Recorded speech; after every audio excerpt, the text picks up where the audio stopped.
अस्सलाम वालेकुम दोस्तों, कैसे हैं आप सब। हम उम्मीद करते हैं कि आप सब खैरियत से होंगे और आपकी ज़िंदगी में सब कुछ ठीक चल रहा होगा। जनाब, हम आपके लिए लेकर आ गए हैं सिलसिलेवार नॉवल कहीं प्यार ना हो जाएगी, एपिसोड 74। तो फिर देर नहीं करते, जल्दी से चलते हैं नॉवल की तरफ। मगर उससे पहले अगर आपने अभी तक हमारे चैनल को लाइक और सब्सक्राइब नहीं किया तो इसको सब्सक्राइब करें, आइकॉन बटन दबाएं ताकि हमारी नई और म्यारी वीडियोस आपको सबसे पहले देखने को मिले। तो चलते हैं एपिसोड 74 की तरफ। इतने करीब से फायर की आवाज़ पर सारा तो खौफ के आलम में घिरी बेहोश होकर गिरने को थी जब एहतशाम के हाथ से रिवॉल्वर छूटकर फर्श पर जा गिरा और उसने सारा को फर्श पर गिरने से कबल ही अपनी बाहों में भर लिया। सारा, तुम ठीक हो ना? वो फटी फटी आंखों से उसे देखते हुए पूछ रहा था, क्योंकि लम्हे भर को उसका दिमाग ये सोच कर माउफ हो गया था कि कहीं गोली सारा को तो नहीं लगी। लेकिन गोली सारा की टांग के करीब से गुजर गई थी, उसे कोई नुकसान नहीं पहुंचा था। एहतशाम उसे उठाए अंदर ले आया था और बेड पर लिटाते ही साइड टेबल से जग उठाकर चुल्लू में पानी लिए उस पर डालकर उसे होश में लाने की कोशिश कर रहा था। सारा, प्लीज़ आंखें खोलो। अब वो उसका गाल थपथपाते हुए उसे मुसलसल पुकार रहा था। आखिर उसकी कोशिशों पे सारा ने आंखें खोली तो हवास में आने के बाद आंखों में वही खौफ लिए वो भी एहतशाम को ही देख रही थी। एहतशाम ने गिलास में पानी डाले उसकी तरफ बढ़ाया। उसने एहतशाम के हाथ से पानी का गिलास थामे हुए उसे देखा और लरसते हुए हाथ से एहतशाम के रुखसार को छुआ था। एहतशाम, आप ठीक है ना? साथ ही उसकी आंखों में नमी उतरी थी। मैं ठीक हूँ, शुक्र है कि गोली साइड से होकर गुजर गई। तुमको किसने कहा था ये मुझसे उलझने को? हाँ, अगर खुदा न खास्ता तुम्हें कुछ हो जाता तो? इससे आगे वो नहीं बोल पाया था। वो खुद पर काबू नहीं रख पाया था। जब ही अपनी गुज़िश्ता हालत में लौटते ही सख्त रवैया इख्तियार कर गया। अच्छा होता ना, आप भी तो यही चाहते थे। सारा ने 2 घूंट पानी पीने के बाद ग्लास साइड टेबल पर रखते हुए कहा। Shut up. इससे पहले कि एहतशाम मज़ीद कुछ कहता, इसी असना दरवाजे पर दस्तक हुई, जबकि वो इस मुख्तसर से जवाब के साथ वहाँ से उठ गया। उसने उठकर देखा तो सामने जहांगीर और सरमद साहब खड़े थे। आप लोग इस वक्त खैरियत तो है ना? एहतशाम उन्हें सामने देखकर ठिठक गया। सॉरी बेटा, तुम भी आराम कर रहे होगे, ख्वामखा तुम्हें भी इस वक्त डिस्टर्ब कर दिया। दरअसल कुछ देर पहले फायर की आवाज़ आई थी जिस पे हम सबकी आँख खुल गई और हम सभी परेशान हो गए थे। मैं और जहांगीर अभी अहमद के रूम से होकर आ रहे, वहाँ भी सब ठीक है।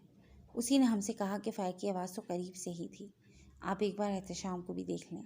तो मैं खुद को रोक नहीं पाया, हालांकि ये भी नहीं सोचा कि यहाँ से कैसे आवाज़ आ सकती है।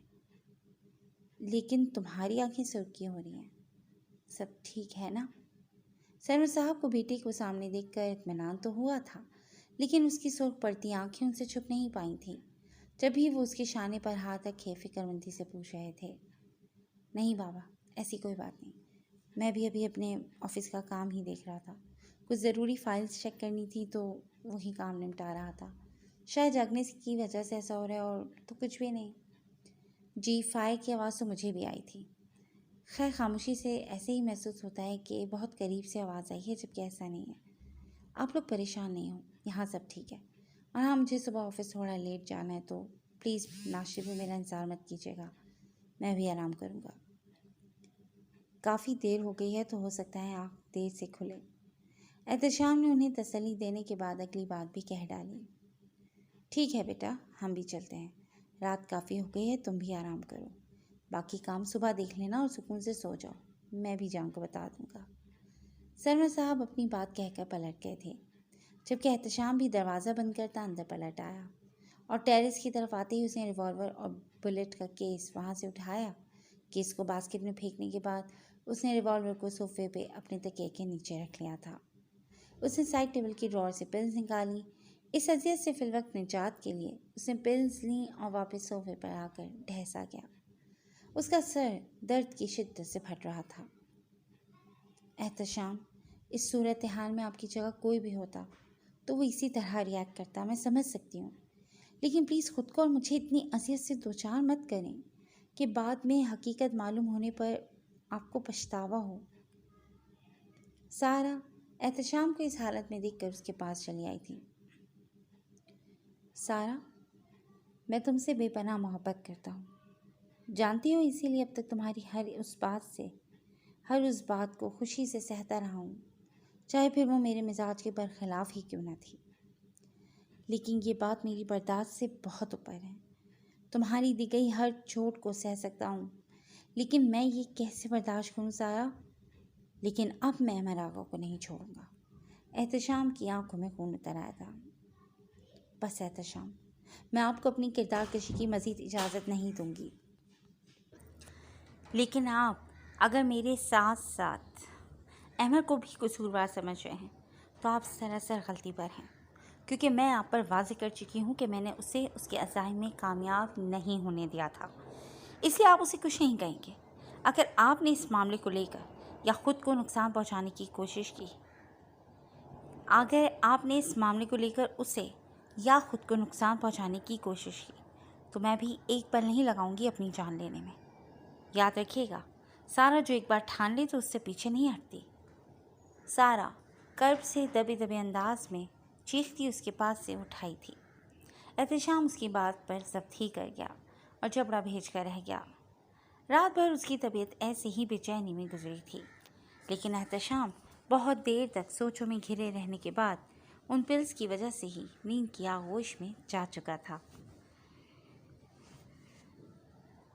ارے ماما، کیا خواب کو انجوائے کریں گے؟ جب سے ہم یہاں آئے ہیں آپ کی بہو تو بیمار پڑی ہوئی ہے، اور میں بھی اس کی وجہ سے اس کے ساتھ ہی کمرے میں بند پڑا ہوں، ورنہ کتنے پلانس تھے، ہائیکنگ، کیمپنگ، ایکٹیو ہو جاؤں گا، پھر سے ولاگنگ کروں گا آپ کی بہو کے ساتھ، اور بھی بہت سارے پلانس تھے، لیکن سب چوپٹ کر دیا آپ کی راج دلاری نے۔ میں نے سوچا تھا یہ سارا وقت بس سفر میں گزاریں گے، جہاں تک گھوم سکے گھومیں گے، لیکن ایک پورا ہفتہ گزر گیا ہے اسے کمرے میں بند پڑے ہوئے، اب تو میں بھی بور ہو گیا ہوں۔ سمی کو ماما کی کال تھی، جو اس سے وہاں کے حالات کے بارے میں دریافت کر رہی تھیں۔ ان کا خیال تھا اب جواباً سمی چہکتے ہوئے اپنا سفر نامہ کھول کر بیٹھ جائے گا اور ایک ایک بات انہیں بتائے گا، لیکن ایسا نہیں ہوا، بلکہ وہ تو اپنی بوریت کی دہائی دے رہا تھا اور ہی رونا رو رہا تھا۔ لیکن اس کی بات پر ان کے ذہن میں جھماکا سا ہوا تھا۔ سمی، کیا تم اینا کو ڈاکٹر کے پاس لے گئے تھے؟ اگلے ہی لمحے انہوں نے سوال داغا۔ ارے نہیں ماما، یہ محترمہ بستر سے اٹھیں تب نا، میڈیسن کا بولتا ہوں تو کہتی ہے نہیں جاؤں گی، میرے پاس میڈیسن ہے، فیور کی لوں گی تو ٹھیک ہو جاؤں گی، کہتا ہوں میرے ساتھ کچھ دیر باہر چلو، باہر نکلو گی تو بہتر محسوس کرو گی، لیکن لگتا ہے یہ تو زندگی بھر کا آرام یہیں فرمانے آئی ہیں، بس محترمہ مجھ سے اپنی خدمتیں کروانے میں لگی ہوئی ہیں۔ سمی جو صوفے پہ ٹی وی آن کیے بیٹھا تھا، کال آنے پر اس نے والیوم میوٹ کر دیا تھا اور اب سامنے بیڈ پر لیٹی اینا پر نگاہیں گاڑے ماما کو تمام صورتحال سے آگاہ کر رہا تھا۔ سمی، ایسا کرو تم کل کی سیٹ کرواؤ اور بہو کو لے کر فوراً سے واپس آ جاؤ۔ دیکھو دھیان سے، اسے تنگ یا پریشان مت کرنا، ورنہ مجھ سے برا کوئی نہیں ہوگا۔ وہ اس کی باتوں سے مطلب اخذ کرتی اب اسے جلد لوٹنے کی تاکید کر رہی تھی۔ ارے ماما، ایسی بھی کیا ایمرجنسی آن پڑی ہے؟ اب گھومنے پھرنے آئے ہیں تو کیا ایسے ہی واپس آ جائیں؟ سوال ہی پیدا نہیں ہوتا، پہلے مہینہ بھر جو چھٹیاں تھیں گھر میں ہی گزار دی، بھلا ہو احتشام کا جسے ہنی مون کے لیے مزید چھٹیاں دیتی ہیں، تو کیا یہ بھی واپس گھر آ کر ہی گزاروں؟ نیور، آپ کی بہو ٹھیک ہو جائے گی تو ہم اب گھوم پھر کر ہی واپس لوٹیں گے۔ سمی تو واپسی والی بات سن کر فوراً سے ہی انکاری ہوا تھا۔ لیکن تمہارے لیے یہاں ایک بہت بڑا سرپرائز ہے، جو ملتے ہی تم باقی ساری باتیں بھول جاؤ گے، لیکن ابھی بتا نہیں سکتی نا، اس کے لیے تمہیں واپس آنا پڑے گا۔ بس تم اینا کو لے کر جلدی سے واپس آ جاؤ۔ دیکھو بیٹا، وہ ٹھیک نہیں ہے، ابھی اسے یہاں لے آؤ، میں اس کا خیال رکھوں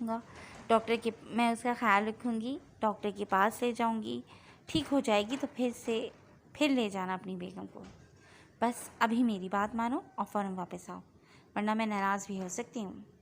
انہوں نے اس کی ڈٹائی پر پیترا بدلا جو کارگر ثابت ہوا، اور سمی نے ماما کی سرپرائز والی بات کے ساتھ ساتھ ان کی ناراضگی والی بات کو ملحوظ خاطر رکھا، اور پھر اینی کی طبیعت کو دیکھتے ہوئے سمی نے بھی اگلے دن کے ہی اسلام آباد سے لاہور کی واپسی کے ٹکٹس کنفرم کروا لیے تھے۔ احتشام کی آنکھ کھلی تو سارا کمرے میں موجود نہیں تھی۔ اس نے ٹیبل سے موبائل اٹھا کر دیکھا تو صبح کے 11 بج رہے تھے۔ موبائل سائلنٹ موڈ پر تھا، لیکن آفس سے کالز آئی ہوئی تھیں۔ उसका सर अभी भी बहुत भारी हो रहा था। वो फ्रेश हुआ और तैयार होकर नाश्ता किए बिना ही ऑफिस के लिए निकल गया। क्योंकि नीचे उतरा तो सामने कोई नहीं था, इसलिए उसका रास्ता रोकने वाला भी कोई नहीं था। सारा शाज़िया के साथ अपनी चेकअप के लिए चली गई थी, क्योंकि उसकी तबीयत में कोई खाते हुआ बेहतरी नहीं आई थी। डॉक्टर ने उसे चेकअप के बाद मेडिसिन दे दी थी और साथ ही ये बात भी वाज़ेह कर दी थी कि प्रेगनेंसी नहीं है। शाज़िया, जो कि बीजान की पेशेंट गोई पे काफ़ी खुश थी, ये सुनते ही वो भी उदासी हो गई थी। जबकि सारा की जान में जान आई। उसके चेहरे से आया था कि इस रिपोर्ट यानी सबूत ने उसमें एक नई रूह फूंक दी है, नई जान डाल दी है। अब हॉस्पिटल से घर आते हुए रास्ते में पड़ते उसी निजी अस्पताल के सामने उसने ड्राइवर को रोकने के लिए कहा, बेटा चेकअप तो हो गया ना, फिर यहाँ क्या काम है? शाज़िया ने सारा से सवाल किया था। मामा, आप बस 10 मिनट यहाँ गाड़ी में ही मेरा इंतज़ार करें, बस मुझे एक छोटा सा काम है, मैं भी आई। सारा ने अपनी फ़ाइल पकड़ी और उजलत में हॉस्पिटल की एंट्रेंस की सिमत कदम बढ़ा गई, जबकि शाज़िया पूछती रह गई, कौन सा काम है? लेकिन वो तो आनंद फानंद गाड़ी से उतरती, ये जा वो जा। वो झांसे की रानी बने अंदर से पेशेंट के निकलते ही बिना अपॉइंटमेंट और इजाज़त दिए दरवाज़ा खोले सीधा डॉक्टर लाइबा के कमरे के अंदर घुस गई। कहाँ है वो आपकी डॉक्टर लैला? सब बुलवाइयों को। अंदर दाखिल होते ही डॉक्टर लाइबा से मुखातिब हुई। एक्सक्यूज़ मी, क्या आप उनकी पेशेंट हैं? और ये कौन सा तरीका यूँ अंदर घुसकर बात करने का? आपने अपॉइंटमेंट ली है? डॉक्टर ने उसके माथे पे बुरा मनाते हुए पूछा, उसके अंदाज पर बुरा मनाते हुए पूछा। मेरे पास ज़्यादा वक्त नहीं है, प्लीज़ डॉक्टर लैला को बुलाइए, फिर आप दोनों से मैं एक साथ ही बात करूँगी। पहले आपको सारी कहानी समझाऊं, फिर उनसे बात करूं। इतना टाइम नहीं है मेरे पास, सो प्लीज़ जल्दी कीजिए, सारा ने सुकून से कुर्सी पर बैठते हुए कहा। डॉक्टर लाइबा ने उसकी बातों से जिच होते उसे भवें सुकेड़े देखा और बेदिली से डॉक्टर लैला को कॉल की। डॉक्टर लाइबा की कॉल पर जल्द ही डॉक्टर लैला भी वहाँ मौजूद थी। जी, अब फरमाइए, क्या मसला है आपका? उनके आते ही डॉक्टर लाइबा ने इस्तफसार किया। आपने कल मेरा चेकअप करने के बाद जो रिपोर्ट बनाई, वो डॉक्टर लैला ने आपके जाने के बाद हमें पढ़कर बताई। क्यों डॉक्टर लैला? और डॉक्टर लैला ने हमें जो कुछ बताया था वो सब झूठ था। ये रिपोर्ट देखें। उसने शहर के नामवर हॉस्पिटल की रिपोर्ट मेज़ पर उनके सामने फेंकते हुए कहा, आप पर तो मैं केस भी कर सकती हूँ। ऐसे ही आप किसी को भी गलत रिपोर्ट दे देंगी, जिससे मियाँ बीवी के ताल्लुकात भी ख़राब हो सकते हैं। और ये तो ऐसी गलतफहमी है कि एक औरत का घर भी टूट सकता है। मेरे हस्बैंड को भी जानती नहीं है वो कौन है। अगर उन्हें पता चल गया तो इस हॉस्पिटल की ईंट से ईंट बचा देंगे, सारा ने धमकी आमेज लहजे में कहा। डॉक्टर लाइबा को भी वो रिपोर्ट देखकर और सारा की बात सुनकर याद आ गया था कि उन्होंने कल रात उसका चेकअप किया था। मुझे याद आ गया है, तो मैंने भी तो आपकी रिपोर्ट पे यही कुछ लिखा था, फिर मसला क्या है? डॉक्टर लाइबा ने उलझकर पूछा। एक्चुअली डॉक्टर लाइबा, कल एक बहुत बड़ी मिसअंडरस्टैंडिंग हो गई थी। वो जो काउंटर पे नई लड़की रूहा आई है, सारी गलती उसकी है। उसने इनको गलत फ़ाइल थमा दी थी और उनकी भी गलती है कि इन्होंने चेक नहीं की। बात यह है कि इनके साथ ही एक और उनके हम नाम पेशेंट भी थी, इसलिए आपने इस पेशेंट की फ़ाइल में इनकी रिपोर्ट रख दी थी और इनकी फ़ाइल में उस पेशेंट की रिपोर्ट थी। आपके जाने के बाद जब मैंने इनको रिपोर्ट दी तो इन्होंने इनकार किया और फिर फाइल्स यहीं छोड़ते इनके मियाँ इनको ले गए। लेकिन जब वो दूसरी पेशेंट को मैंने बताया कि आपकी प्रेगनेंसी नहीं है, तो उन्होंने भी ये कमरा सर पर उठा लिया कि 1 माह पहले वो यहीं से चेक करवा कर गई हैं। हमने रिकॉर्ड के ज़रिए कंफर्म किया तो वाकई वो ठीक कह रही थी, बस वो अपनी गुज़िश्ता फ़ाइल लाना भूल गई थी। फिर कंप्यूटर रिकॉर्ड से मैंने उनकी टेस्ट रिपोर्ट छीन तो कंफर्म हो गया। जब हमने दोनों फाइल्स देखी तो समझ आया कि नाम की मिस्टेक की वजह से इतनी बड़ी गलतफहमी हो गई। अब इनका नंबर भी नहीं था कि उनसे कांटेक्ट कर पाते। खैर, दूसरी पेशेंट को उनकी फ़ाइल थी जो उनकी ही थी, बस नाम का फ़र्क था जो बाय मिस्टेक हुआ था। इस लड़की रूहा को तो हमने कल ही फारिग कर दिया था। इसकी तरफ से और भी कंप्लेंट्स आई थी कि वो ड्यूटी पर भी फ़ोन ही यूज़ करती रहती है। फाइल्स पे भी जस्ट नाम लिखकर पेशेंट को थमा दिया, बाकी बायोडाटा कुछ भी दर्ज नहीं किया। अगर इनका नंबर लिखती तो कम से कम हम इनसे रब्ता तो कर पाते। खैर, हम बहुत ज़्यादा माज़रत ख्वाह हैं और शर्मिंदा हैं आपसे कि हमारी वजह से आपको परेशानी उठाना पड़ी। लेकिन ये आपकी फ़ाइल जिस पे सारा खान लिखा था, मैंने दूसरी फ़ाइल से देखकर आपका नाम ठीक कर दिया था। कल आप ठीक कह रही थी। डॉक्टर लैला ने तमाम तफसील बताकर उसे माज़रत करते हुए मेज़ के ड्रॉर से फ़ाइल निकाल कर उसकी तरफ बढ़ा दी और एक बार फिर माज़रत की। معذرت کر رہی ہیں تو ٹھیک ہے، لیکن یہ بہت غلط حرکت ہوئی۔ اس کے نتائج آپ کو نہیں پتہ کیا ہو سکتے تھے۔ خیر، پیشنٹس آپ لوگوں پر ٹرسٹ کر کے آتے ہیں، اس لیے آئندہ خیال رکھیے گا اور اچھے لوگوں کو ہی ہائر کیا کریں۔ چلتی ہوں، مجھے دیر ہو رہی ہے۔ سارا وہ فائل لے کر وہاں سے نکل آئی تھی۔ گاڑی میں بیٹھتے ہی شازیہ نے پھر سے پوچھا تھا، لیکن وہ پھر سے ضروری کال کا بہانہ بنا کر بات کو ٹال گئی۔ گھر پہنچ کر شازیہ نے جب بی جان کو یہ خبر سنائی، وہ تو بجھ کر رہ گئیں۔ اماں بھی سلطان نے ساری تیاری کر لی ہے، ہم لوگ بھی 2 دن بعد چلے جائیں گے، شازیہ بی جان کو بتا رہی تھیں، جو پہلی خبر سن کر ہی بجھ گئی تھیں اور دوسری خبر سے اداسی مزید گہری ہو گئی تھی، کیونکہ اس دفعہ شازیہ اچھا خاصا مہکا رہ کر لوٹ رہی تھیں۔ سارا بھی کمرے میں آئی تو احتشام وہاں نہیں تھا۔ وہ سمجھ گئی تھی کہ وہ آفس کے لیے نکل گیا ہے۔ اس نے دونوں رپورٹ سامنے میز پر ہی رکھ دی تھیں اور خود میڈیسن لے کر آرام کرنے کی نیت سے لیٹ گئی تھی، کیونکہ اب اس کے اندر کافی حد تک سکون تھا۔ احتشام نے آفس پہنچتے ہی چائے منگوائی تھی، لیکن اس کا دھیان کسی صورت کام میں نہیں لگ رہا تھا۔ ذہن بہت الجھا ہوا تھا، جب ہی اس نے آج کی ساری طے کردہ میٹنگز بھی کینسل کروا دی تھیں۔ سہیل، ایسا کرو اسی ہفتے بلکہ 1-2 دن کے اندر میری دبئی کی سیٹ کنفرم کرواؤ، اور ہاں، مینیجر صاحب اور تم بھی میرے ساتھ چلو گے، تاکہ کنفرم ہو کہ ہو کیا رہا ہے اور غلطی کہاں پر ہوئی ہے، اور غلطی ہماری طرف سے تھی یا پھر دوسری پارٹی کی طرف سے تھی۔ احتشام نے سہیل کو بلوا کر آرڈر دیا تو وہ اس بات میں سر ہلائے باہر چلا گیا۔ آج آفس والوں کو اس کے مزاج کافی بدلے بدلے لگ رہے تھے۔ رات ہو گئی تھی، وہ ابھی بھی آفس میں ہی بیٹھا تھا۔ صاحب، رات ہو گئی ہے، سب ورکرز جا چکے ہیں، صرف آپ، میں اور گارڈ ہی آفس میں موجود ہیں۔ ابھی آپ کو رکنا ہے تو سوچا پتہ کر لوں۔ آپ کو کچھ چاہیے تو بتا دیجیے صاحب، چائے یا کافی؟ ملازم کافی دیر تو دیکھتا رہا، لیکن جب رات ہوئی تو وہ ہمت کر کے دستک دیتا احتشام کے کمرے میں داخل ہوا تھا۔ ہاں رمزو بابا، مجھے ابھی 1 سے 2 گھنٹے لگ جائیں گے، ایسا کریں آپ چلے جائیں۔ احتشام، جو کہ کرسی کی پشت سے ٹیک لگائے آنکھیں موندے ہوئے تھا، اس کی آواز پر سیدھا ہوتا سامنے کھلے لیپ ٹاپ پر نگاہیں جما گیا تاکہ اپنی لال مترنم آنکھوں کو ان سے چھپا سکے۔ نہیں نہیں، جب تک آپ یہیں ہیں میں بھی یہیں ہوں صاحب، رمزو نے جواب دن کہا۔ پھر ایسا کریں، 1 کپ چائے بنا دیں مجھے۔ ہاں، یہ پیسے رکھ لیں، اور سگریٹ اور لائٹر بھی لے آئیے گا، پھر اس کے بعد آپ فری ہیں، جا سکتے ہیں۔ احتشام نے والیٹ سے 5000 کا نوٹ نکال کر میز پر رکھتے ہوئے حکم صادر کیا تو وہ نوٹ تھامے تذبذب کا شکار ہوئے۔ صاحب، چینج نہیں ہے؟ اس نے جھجکتے ہوئے پوچھا تھا۔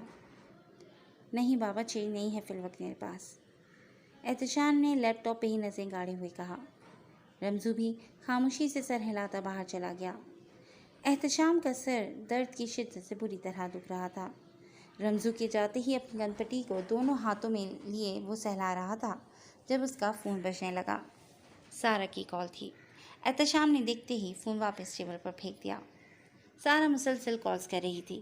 جب احتشام نے فون سوئچ آف کرتے ہوئے ٹیبل پر پٹکا اور خود وہاں سے اٹھ کر اپنی پشت پر بنی بڑی سی شیشہ نما دیوار کی طرف آ گیا، جہاں سے اب رات کی تاریکی کے باعث دور دور تک روشنیاں ٹمٹماتی نظر آ رہی تھیں۔ نیچے سڑک پر بھی ٹریفک کا ایک ہجوم تھا۔ وہ انہی نظاروں پہ نگاہ کیے کسی اور ہی سوچ میں گم تھا جب رمزو دروازے پر دستک دیتا ٹرے میں چائے کا کپ رکھے اندر داخل ہوا تھا۔ صاحب، یہ آپ کی کڑکدار چائے، سگریٹ، لائٹر اور بقایا پیسے، اس نے چائے اور دیگر اشیاء میز پر رکھتے ہوئے کہا۔ ٹھیک ہے، میز پر رکھ دیں، اور ہاں، پیسے آپ رکھ لیں، آپ اب گھر جا سکتے ہیں۔ احتشام مڑے بنا ہی پینٹ کی پاکٹ میں ہاتھ ڈالے اسے مخاطب تھا۔ بہت شکریہ صاحب، اگر آپ ابھی یہیں ہیں تو میں رک جاتا ہوں۔ احتشام کی بات سن کر اس نے میز سے پیسے اٹھائے، اس کا شکریہ ادا کرتے پیسے جیب میں ڈالتے ہوئے اس سے مخاطب ہوا۔ نہیں بابا، بہت دیر ہو گئی ہے، آپ جائیں، میں بھی بس تھوڑی دیر تک نکل رہا ہوں۔ احتشام نے سپاٹ سے انداز میں کہا تو جواباً رمزو خدا حافظ کہتا وہاں سے جا چکا تھا۔ اس کے نکلتے ہی احتشام واپس اپنی کرسی پر آ کر بیٹھ گیا تھا۔ وہ چائے سے اڑتے دھوئیں پر نگاہ کیے ہوئے تھا جب آفس کا فون بجنے لگا۔ احتشام نے کال ریسیو کی تو دوسری طرف سارا تھی۔ آپ نے جان بوجھ کر اپنا موبائل سوئچ آف کیا ہے نا، میری کالز کی وجہ سے؟ سارا نے بنا سلام دعا کی کال ریسیو ہوتے ہی چھوٹتے ہی سوال کیا تھا۔ جب پتہ ہے تو پھر کال کیوں کر رہی ہو؟ احتشام کا لہجہ نہ چاہتے ہوئے بھی تلخ ہو گیا تھا۔ एहतशाम, सारा ने बेयकीनी से कहा। घर क्यों नहीं आया अभी तक? कॉल करती हूँ तो रिसीव नहीं करते, फिर सेल ऑफ कर दिया। अभी सिमी भाई को कॉल करके उनसे आपके ऑफ़िस का नंबर लिया है। इतनी देर ऑफ़िस में बैठे क्या कर रहे हैं? खाने पर भी सब पूछ रहे थे आपका। कुछ देर की खामोशी के बाद गुज़िश्ता बात की तलखी को हज़फ करते हुए सारा ने फिर से बात जारी रखी। काम है, मुझे देर हो जाएगी, तुम सो जाओ, एहतशाम ने सर्द लहजे में कहा। काम है या मुझसे दूर भागते फिर रहे हैं? साफ साफ कहें ना मिस्टर एहतशाम, इतना ही यकीन था आपको मुझ पर और यहीं तक थी आपकी मोहब्बत? सारा का लहजा काटदार था। सारा, मैं किसी लड़की से बात भी करूं तो जानती हो ना अपने रद्द अमल को। हर बार मुझे कटहरे में ला खड़ा करती हो, ये जानते हुए भी कि तुम्हारे अलावा इस दिल तक किसी की रसाई मुमकिन ही नहीं। अगर तुम्हें भी पता चले कि एहतशाम का वाकई किसी के साथ अफेयर है और इस अफेयर में वो इस हद तक आगे निकल गया है कि वो पापा बनने वाला है, तो ये खबर को तुम हज़म कर लेती बर्दाश्त? नहीं ना, बल्कि कभी भी नहीं। तो मैं एक मर्द हूँ मिस सारा। आपको क्या लगता है कि सब कुछ खुशी से कबूल कर लूँ? खैर, मेरा मज़ीद इम्तिहान मत लो प्लीज़, और ये बताओ कि कॉल क्यों की है? एहतशाम ने कर्ब से अपनी कहानी कहते हुए आखिर में सवाल किया। बस गलती से करती थी, अब कुछ नहीं कहना, क्योंकि मुझे मेरे सारे जवाब मिल चुके हैं। जिस शख्स को मुझ पर रत्ती बराबर भी एतबार नहीं, उससे बहस का कोई फ़ायदा ही नहीं, मजबूत लहजे में कहते आखिर एक सिसकी के साथ सारा ने कॉल काट दी थी, जबकि एहतशाम रिसीवर हाथ में थामे अभी तक उसकी कही गई बात में गुम था। सारा और उसके दरमियान कल कलामी के बाद चाय का भी जी नहीं चाहा। उसने गुस्से से रिसीवर को क्रैडल पे पटका था। उसने सिगरेट निकाल कर सिगरेट सुलगा लिया था और सोचों का ताना बाना बुन रहा था, जबकि एहतशाम से बात के बाद सारा ने वो दोनों मेडिकल रिपोर्ट्स की फाइल्स उठाकर वार्डरोब के ड्रॉर में ला फेंका था। जब वो शख्स मुझ पर यकीन ही नहीं करना चाहता तो मैं किसके लिए ये सबूत जमा कर रही थी? भाड़ में जाएंगी फाइल्स, नहीं दिखाना मुझे कुछ भी। आपको जो समझना है समझें, छोड़ना चाहते हैं तो छोड़ दें मुझे। वैसे भी मम्मा पापा वापस जा रहे हैं, मैं उनके साथ चली जाऊंगी, नहीं रहना मुझे अब यहाँ। सारा फाइल्स ड्रॉर में रखने के बाद वार्डरोब का डोर बंद किए उससे टेक लगाए बैठती चली गई और खुद से बड़बड़ाती अब बच्चों की तरह बिलक कर रोती जा रही थी। बाज़ औक़ात जब गलत फहमी रिश्तों के दरमियान जन्म लेती है तो ताल्लुकात और एतबार को बुरी तरह ठेस पहुंचाती है। सुबह की किरणें तुलू हो चुकी थीं। सभी मामूलाती ज़िंदगी में मसरूफ़ हो चुके थे। दरवाजे पर मुसलसल दस्तक पे सारा की आँख खुली तो उसे महसूस हुआ जैसे उसका सारा बदन वहीं बैठे बैठे अकड़ चुका है। वो रात को रोते हुए वहीं बैठी बैठी सोचों में गुम नींद की आगोश में चली गई थी। वह मुश्किल उठकर दरवाजे तक आई तो सामने ज़ेबा खड़ी थी, जो नाश्ते के लिए बुलाने आई थी। तुम चलो, मैं थोड़ी देर में आती हूँ। अंगड़ाई लेते हुए वो ज़ेबा से मुखातिब थी, जो सर इस्बात में हिलाती जा चुकी थी। दूसरी तरफ एहतशाम भी वहीं मेज़ पर दोनों बाजू जोड़े उन पर माथा टेके सो चुका था। सुबह ऑफिस में चहल पहल शुरू हुई। फरीद उसके कमरे की सफाई के लिए आया तो उसे यूं सोते देखकर हैरान हुआ था। एहतशाम भी दरवाजे की आहट पर उठ गया था। फरीद खामोशी से अपने काम में मसरूफ़ हो गया, जबकि एहतशाम कोट चेयर की पुश पर लटकाए ढीली टाई और सुर्ख डोरों के साथ आज कुछ अलग ही लग रहा था। वो भी फरीद के सलाम का जवाब देता वॉशरूम की तरफ बढ़ गया था। फरीद ने बाहर जाकर रमज़ू बाबा को उसके बारे में बताया तो वो कुछ ही देर में चाय और bread slice with butter and fry egg लिए अंदर दाखिल हुआ। सलाम साहब, ये आपका नाश्ता। आप रात भर यहीं थे? मुझे फरीद ने बताया कि आप अंदर हैं, तो जो बन सका आपके लिए ले आया, रमज़ू ने ट्रे मेज़ पर रखते हुए कहा। फ्रेश होने के बाद अब हालत कुछ बेहतर थी, मगर आँखों की सुर्खी हनूस कायम थी। इसकी ज़रूरत नहीं थी बाबा, आपने ख्वामखा में इतनी तकलीफ़ की है। मैं बस चाय ही लूँगा, आप ये बर्तन उठा लें।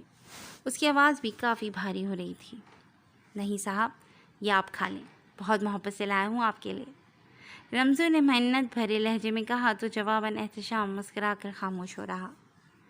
रमज़ू वो रात वाला चाय का कप मेज़ पर झूमका तू पड़ा देखकर तासुर से सर झड़कता वो कप उठाए बाहर निकल गया।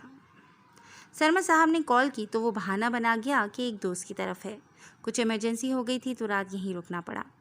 रमज़ू थोड़ी देर में बर्तन लेने आया तो उसने ट्रे में फिर से कुछ रकम रख दी थी। رمزو بڑی عمر کا تھا، جو اس عمر میں بھی اولاد کی نااہلی کی وجہ سے مجبوری کے تحت ہی کام کر رہا تھا، لیکن وہ اپنا کام احسن طریقے سے کرتا۔ جب بھی آفس میں سبھی اسے کچھ نہ کچھ دے دیتے تھے، لیکن احتشام تو اکثر ہی اسے کچھ نہ کچھ رقم دیتا رہتا تھا۔ وہ بھی احتشام کا بچوں کی طرح ہی بہت خیال رکھتا تھا۔ اس کے جانے کے بعد سہیل کمرے میں آیا تھا۔ سر، ہماری کل شام کی دبئی کی فلائٹ ہے۔ دبئی والی پارٹی یعنی شاہ خالد صاحب کو بھی انفارم کر دیا گیا ہے۔ سارے انتظامات ہو چکے ہیں، لیکن پیچھے سے آفس کون دیکھے گا؟ سہیل بھی پہلی بار اپنے باس کو یوں تھکا تھکا سا محسوس کر رہا تھا۔ بابا کو بول دوں گا، تم فکر نہیں کرو، اس کا انتظام ہو جائے گا۔ تم تیاری کر لو، مینیجر صاحب کو بھی بتا دو تیاری کر لیں۔ آج کوئی میٹنگ تو نہیں ہے نا؟ احتشام نے اپنا لیپ ٹاپ کھولے اس پر نگاہیں ٹکا رکھی تھی۔ نو سر، آج کوئی میٹنگ نہیں ہے۔ سہیل نے اپنے ہاتھ میں پکڑی ڈائری کو کھول کر اس پر نگاہ کرتے ہوئے کہا۔ ٹھیک ہے، آنے والے چند روز میں بھی اگر کوئی میٹنگز ہیں تو ان کی ڈیٹ پارٹی سے بات کر کے آگے کر دو، کیونکہ ہمیں شاید وہاں چند روز لگ جائیں۔ احتشام نے اگلا آرڈر جاری کیا تو وہ اس بات میں سر ہلاتا وہاں سے جا چکا تھا۔ رات کے کھانے سے کچھ دیر قبل ہی وہ گھر پہنچا تھا۔ سارا تو نیچے ہی تھی، باقی بھی سامنے کوئی نہیں تھا۔ وہ فریش ہو کر نیچے آ گیا تھا کیونکہ کل اسے دبئی جانا تھا اور وہ اس بارے میں سب کو بتانا چاہتا تھا، اور پھوپھو لوگ بھی شاید واپس جانے کی تیاریوں میں ہی تھے، اس لیے وہ ان کے ساتھ کچھ وقت گزارنا چاہتا تھا۔ وہ نیچے آ کر بی جان کے پاس ہی بیٹھا تھا جب سب وہیں موجود تھے، سوائے حمیرہ، طاہرہ، سارا اور احمد کے۔ اس کو دیکھ کر سبھی نے پوچھا تھا کہ کچھ ہوا ہے؟ احتشام بیٹا، تمہاری آنکھیں اس قدر سوکھ کیوں ہو رہی ہیں؟ سب خیریت تو ہے نا؟ شازیہ نے سوال کیا تھا۔ نہیں، بس وہ کل ایک دوست بیمار تھا تو اس کے ساتھ ہاسپٹل میں تھا، رات کو نیند پوری نہیں ہو سکی، اس وجہ سے آپ لوگوں کو ایسا لگ رہا ہے۔ جواب میں وہ بس بہانہ ہی بنا گیا تھا، جبکہ بی جان سمجھ رہی تھی کہ ان کی طرح وہ بھی اس خوشی کی خبر کو لے کر خاصا خوش تھا۔ اب جب رپورٹ نیگیٹو ہے تو اس بیچارے کی یہ حالت ہو گئی ہے۔ وہ دل ہی دل میں کڑتی بس دل محسوس کر رہ گئی، جبکہ نہیں جانتی تھی کہ اس خوشی کی خبر نے ہی تو احتشام کی زندگی میں آگ لگائی تھی، اس کی یہ حالت کر دی تھی۔ تھوڑی دیر میں ہی سب کھانے کی میز پر موجود تھے۔ نہ تو سارا نے اس کی طرف نگاہ کی تھی، نہ ہی احتشام نے اسے دیکھا تھا۔ ایسا پہلی بار تھا کہ دونوں کی طرف سے بے رخی عروج پر تھی۔ آج میں سارا کو بھی چیک اپ کے لیے لے گئی تھی۔ شازیہ نے ابھی بات شروع ہی کی تھی کہ احتشام کو ان کی بات سنتے ہی شدید قسم کا چھو لگ گیا تھا۔ تم ٹھیک ہو بیٹا؟ سارا بیٹا، پانی ڈال کے دو احتشام کو، اس کی کمر تھپتھپاؤ سر، ٹھیک ہو جائے گا، شازیہ نے فکر مندی سے کہا تو سارا نے گلاس میں پانی ڈالے ساتھ والی کرسی پر بیٹھے احتشام کی طرف بڑھایا۔ دونوں کی نگاہیں ایک ساتھ ایک دوسرے پر پڑی تھیں، اور آج ان آنکھوں کی سرخی اپنے کرب کی کیفیت کو چیخ چیخ کر بیان کر رہی تھی۔ سارا نے تو گلاس تھماتے ہی نگاہیں چرا لی تھی، جبکہ اس نے جھجکتے ہوئے احتشام کی کمر تھپتھپانے کے لیے ہاتھ بڑھایا ہی تھا کہ احتشام 2 گھونٹ پانی بھرتا اس سے مخاطب ہوا۔ تم کھانا کھاؤ، میں ٹھیک ہوں، پلیز آپ لوگ کھانا کھائیے۔ وہ نہیں چاہتا تھا کہ بھری محفل میں پھر سے ایسی کوئی بات ہوتی۔ جب ہی وہ ایکسکیوز کرتا مزید کچھ سنے بنا وہاں سے اٹھ گیا تھا، جبکہ سب اسے فکر مندی سے دیکھ کر رہ گئے۔ سارا بھی آنکھوں میں اترتی نمی کو آنکھیں جھپکائے پرے دھکیلتے سر جھکائے بظاہر خود کو کھانے میں مشغول ظاہر کر گئی تھی۔ سمجھتے کیا ہے خود کو؟ مجھے بات کرنی ہی ہوگی کہ ایسا ہی رویہ رکھنا ہے تو بس مجھے بھی ماما بابا کے ساتھ بھیج دیں، سارا نے کلستے ہوئے دل ہی دل میں سوچا تھا۔ جی دوستوں، آج کے لیے بس اتنا ہی۔ کیسی لگی آپ کو آج کی ایپیسوڈ؟ ہمیں اپنے کمنٹ سیکشن میں اپنی قیمتی رائے سے ضرور آگاہ کیجیے گا، اور جڑے رہے گا کلاسک انٹرٹینمنٹ چینل کے ساتھ، جہاں بہت جلد ہم ایک نئی ایپیسوڈ لے کر حاضر ہوں گے۔ ٹل دین ٹیک کیئر اینڈ اللہ حافظ۔